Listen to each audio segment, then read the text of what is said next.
সবুজ রং। গাঢ় সবুজ রংকে ইংলিশে বলা হয় dark green colour.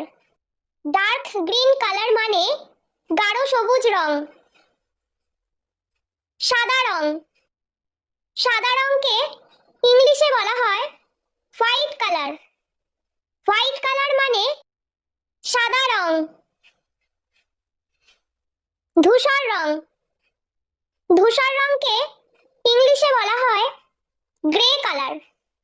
Grey colour মানে ধূসর রং। কমলা রং। কমলা রংকে ইংলিশে বলা হয় অরেঞ্জ কালার। অরেঞ্জ কালার মানে কমলা রং। রক্ত বেগুনি রং। রক্ত বেগুনি রংকে ইংলিশে বলা হয় ভায়োলেট কালার।